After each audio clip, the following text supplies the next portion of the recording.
Hi, this is Krillin, telling you to watch YouTube Bread and Family Fun. Oh, I'm happy. We went to Presbyterian. So I did. Hi, I'm a baby. Or my mom said, you just never know. So you can go, as I said, with spec or against spec. External qualities, let's talk about that. So, I'd say the big difference between when we talk about voices carry, when we talk about, in our method, external versus internal. External are the physical qualities of this instrument to modulate and make sound to a great extent. Pitch, how fast am I going? You know, am I manic? I say paper bags in case somebody needs a paper bag. I immediately stop right here. Or am I more of a, you know, a slower, I might be a big bear or something, so I'm talking a lot slower. Pacing. Appearance, we talked about. Pitch, yeah, am I a wee leprechaun or a big burly Irishman? You know, I can probably go to the end of the rainbow, or I haven't bathed in a week, you know. It's just where you place it. Accent or dialect.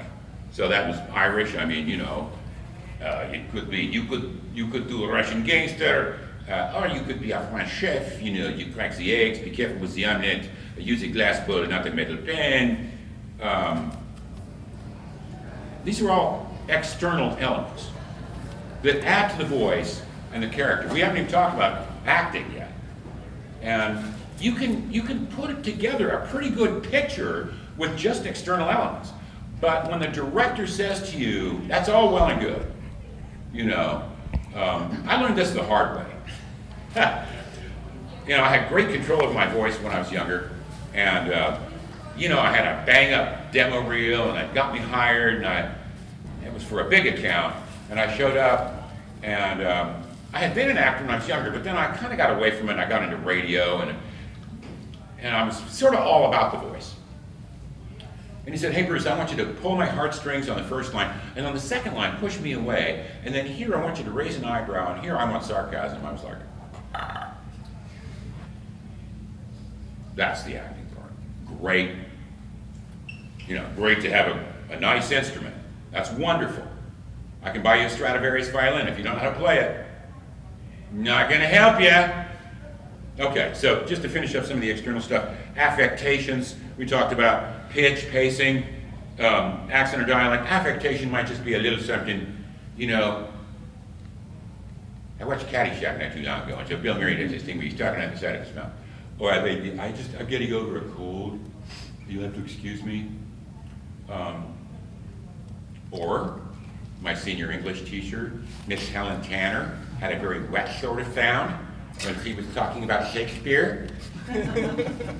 So you got that. That's an affectation. In addition to that, there might be, if you're doing an animal character, such as a T-Rex or something,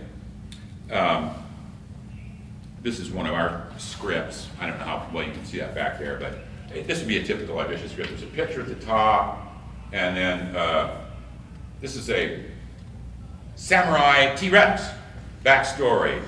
Ancient guardian of the imperial scroll of the jeweled beetle, renowned for her virtue as, or fighting ability. Swiftest sword in the Kamehacon dynasty, killed in battle in 1198, and promised life again in the form of a T-Rex for guarding the scroll. So that's not really specs, but that kind of gives you a backstory and a context for your character. All right, so if you have an animal character versus a human character, you might have something called a signature sound. And the most common and probably the easiest one would be like a snake, you know, and you sort of sigh, I heard you coming, you know, and you're working this signature sound, you know. A T-Rex, who knows? What's the line here? Trespasser, I smell thy fear. Let this be thy only warning. If thy heart is pure, I will feast on it this day. You know, whatever. You can. Which is a whole different deal if you go a different direction than that. Trespasser, I smell thy fear. If thy heart is pure, Well, that's a whole different deal. Okay. So that's some of the external stuff. Internal qualities.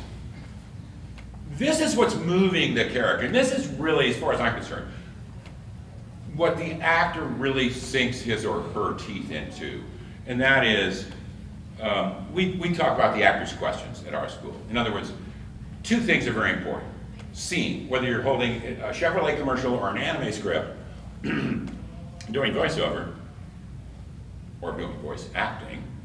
I tend to think that voiceover is just the voice. It's a scene. And so we teach you to define a scene or design a scene. Kind of important. Then in that scene, you ask the actors questions. You guys can do this at home. This is good practice. We have a lot of specific scripts for specific genres that will, if you come to the school, well, we're going to put the microscope on it, on building up your strengths. But this is just something you can do. Any piece of copy or whatever you see, I don't care if you're reading out of a National Geographic. What's the scene? Then, in that scene, who am I? There are a lot of roles here. I'm the brother, I'm the sister, I'm the uncle, I'm the shopkeeper, I'm the one who secretly loves you. Where am I? Am I in a big, I'm kind of projecting right now because this is kind of a big room. And you can always tell the scene and the specs will drive that. In other words, it's a big room. Hey, red-headed guy in the back with wearing the brown Macintosh. Yes, I'll answer your questions in a minute. But if I'm right here and I'm just talking to you, and it's like, when you said that earlier, I kind of took offense, but now I realize you just have my best interests at heart. That's a whole different deal, isn't it? So, it's really, it's sometimes described as projection, but it's scene driven. Okay, so who am I, where am I, what am I doing? That could be, what am I physically doing? I'm pouring a glass of milk while I'm talking to you, or am I manipulating you, doing something else? Who am I, where am I, what am I doing? How do I feel about it? Very important, emotional content, come on. If a character has no emotional content, and this is the tough one for beginners, this is why we study acting, it's like therapy. How do we release what's inside? We all have emotion inside us. But then, breaking through your own barriers that keep you, especially if you work a corporate job that's kind of buttoned up during the day, you're not gonna, bust up, you killed my brother! It's really hard. I mean, it's not for us because we just access it like that, but you'd be surprised, it's a process. So, emotional content, very, very important. This is internal. What am I feeling? My attitude. Am I grounded? Attitude can be a big thing. It's like, let's just take a couple of words.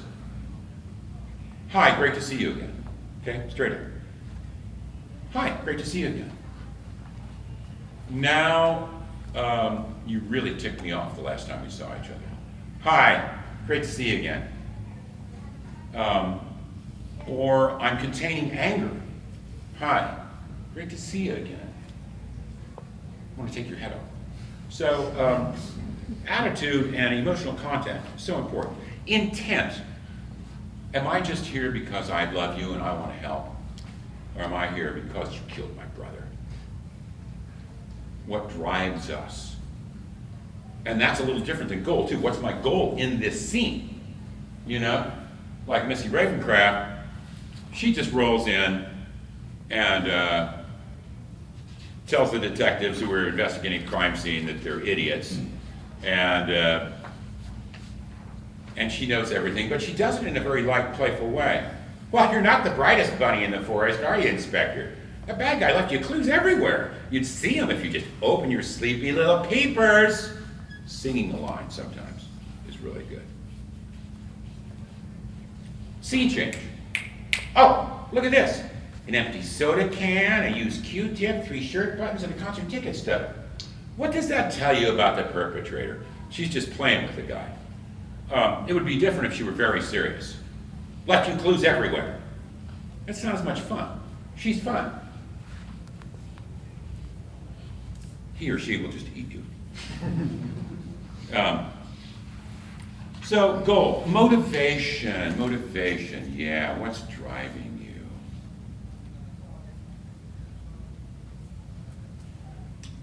Honest caring for my fellow human being, revenge. You know, so you kind of see, I mean, how many, did you guys think that there was that much to a character, or no, or what? I mean, I'm just curious. Because I think that this is like a deep pool act, you know, voice acting. You put your toe in, you go, oh, that's not too bad. And then you step expecting it to be this deep, and except it's, you know, 18 feet deep. You go down and go, oh, wow, I gotta find my way back to the surface. And that's kind of what we do. Of course, we teach character. We teach everything. Everybody wants to do the character work. It's the most fun. But a big part of it, not everybody's free enough to do it. So a big part of it is freeing yourself up. It's crazy, you know. I used to watch a show on the Bravo network called In the Actor's Studio. And almost to a person, it didn't matter if it was a young actor, an old actor, Angelina Jolie, Michelle Williams, Gosling, whoever. Somewhere in that 2-hour interview, they would say, well, I just came from my therapist, and he said, or, well, gosh, my psychiatrist says that if I, and then I started putting this together, and I go, well, do you just have to be the mayor of Crazy Town to be an actor? You know, do you have to be insane? Because everybody's in therapy. And that's not it. It's funny, you might think of acting as performance going outward, and it is, but it's also first going deeply inward. I don't know if everybody's ready for that. I mean, I know it sounds like fun, and, you know, little anime character, that's great. Shooting star, you know, and that's fun. But eventually, if you really want to have a career and really develop depth of character, you have to dive into yourself. You gotta know yourself. I mean, this is home base. This is the base we're working from here. And that means physically, you've got to know the instrument, you know, be able to work in any range, doesn't matter. And then you've got to kind of put the microscope on yourself. Because, you know, this is actually a Meisner method. It says, you know, well, it's always you. It's a work from home base. In other words, it's the happy you, it's the sad you, it's the vindictive you, it's the loving you. And what I always have to say about that is, who knows you better than you? You can think about creating a character that's completely different from yourself. That is, you can't imagine how difficult that is. You start with what you have, and it will be much better. Eventually, you'll be able to go to creating some big, wild character. But you have to start with what you know. It's like they tell writers, write what you know. The same thing. And giving yourself permission, that's a huge thing. We call this giving yourself permission to come out and play. We'll say to somebody in the booth, are you going to come out and play today? Meaning, you know, they're playing it safe. Fortune favors the bold. You have got to make a bold choice eventually.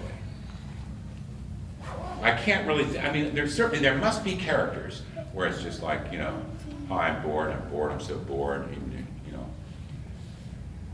But I don't really find that so interesting. So eventually you know, and so much in anime and video game is larger than life. And besides that, it's fun. You know, it is fun to be, you know, big guy, you know, like, I play a character named, you know, Saku in Toriko, which is a really fun anime, and I loved doing that.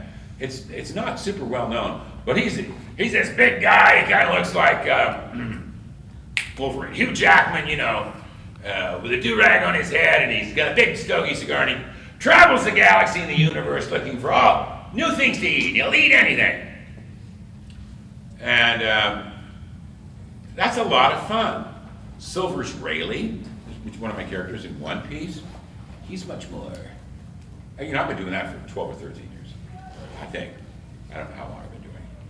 But, you know, the director at Funimation, I would say, are you sure you want this that pulled back? And you go, no, that's Rayleigh, he's cool. So I can make it bigger for you. He goes, no, he's small and powerful, and so, you know, when Silver's Rayleigh, even when he's, you know, like training Luffy on that monster island, you know, this is Conqueror's hockey. It's not, this is Conqueror's hockey. He's not doing that because he's cool and he's pulled back. And his power, he doesn't need to show you his power. And some of the other characters, you know, I mean, as I said, I've been doing this since I was this big, so anytime somebody wants to give me free rein and take the bridle off and say, go run, pony, I'll do it. But, you know, you also have to, when you're painting character, you have to know about gradation on a 1 to 10 scale. How big is this character? This is an acting term, and it means, that comes from stage and improv, when they say bigger, bigger, bigger, bigger. You know, maybe you start being very small and French chef, and they work you up to a big, fat, stinking French accent, you know, or something like that, and a much bigger character. Or he's an old pirate. Or he's a big pirate right in your face. Talk to me, Blade, lad. You know, 1 to 10 on so many levels, all the levels we talked about. The external qualities, pitch, pacing. You know, if you're manic, your pitch is going to be crazy internally. And this may depend on your backstory too. And your backstory has to do with your goal and what's driving you. Okay, so let's talk about that for a second. This work, if you're going to do it well, is creating an alternate reality. But it's a real reality, not a virtual reality or an alternate reality. When you're doing it, it has to be, if you want to do this really well, you step up to that microphone, and this scene, what's going on here, is your whole universe. You want to get good at this? Get good at knocking all the other distractions away. I've got to get that oil changed.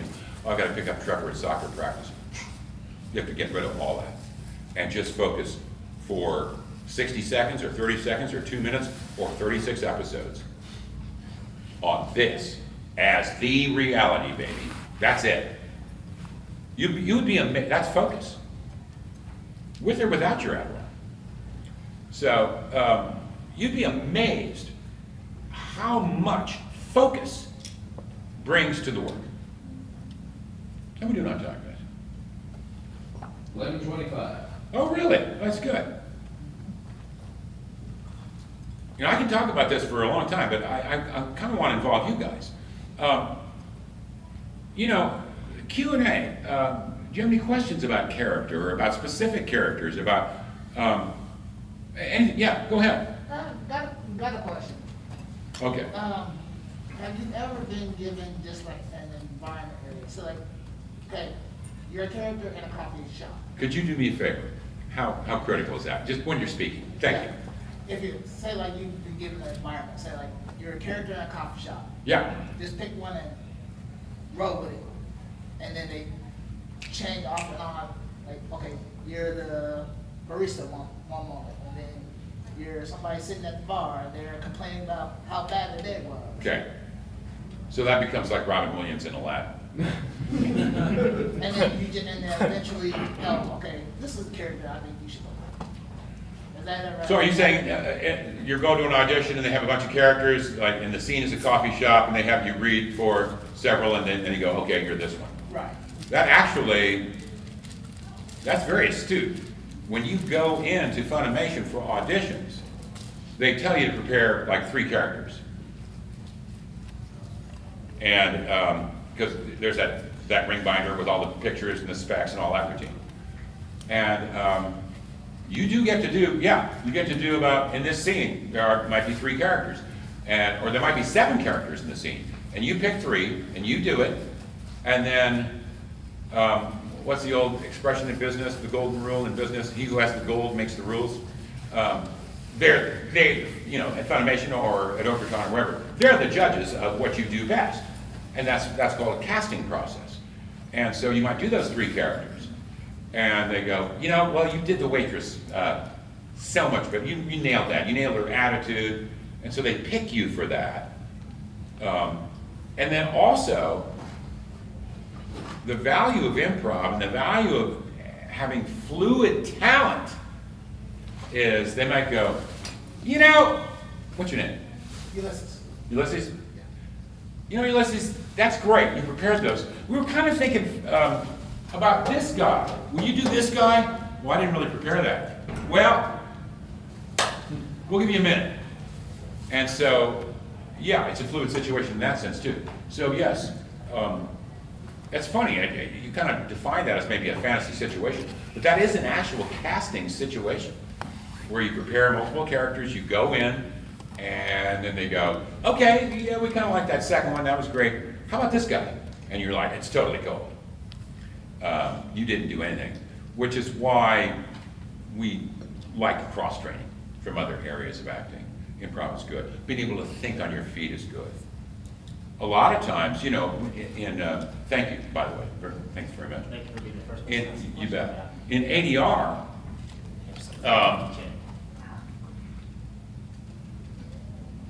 there's not a lot of improv, okay? I mean, it just depends. Most of the stuff we do, you know, comes from Japan. We look, you know, when you do the work, I don't know if you know how the work is done, but, you know, you go into the booth, there is a right screen, there's a left screen. The right screen has the Japanese animation with audio, which sometimes they'll turn down. And on the left screen is your English stuff. And actually, I don't know if you know this, but part of the work is actually being able to split your vision. I mean, my right eye is on the right screen and my left eye is on the left screen. And they show you, they go, do you want to see the Japanese? And I'm, yeah, sure. I want to see that scene first. Whether it's Silver Israeli or Tortico or Limo or whatever it is. And so they show it to you in Japanese. And you watch it and you get the timing. And maybe you might have the luxury, when you get good at it, you can just watch it once. But, you know, for the most part, you just watch it. And then you watch it for timing. And then I'm watching my English with this eye, and I'm watching the flaps. Everybody knows about flaps. You have to match the flaps of the mouth.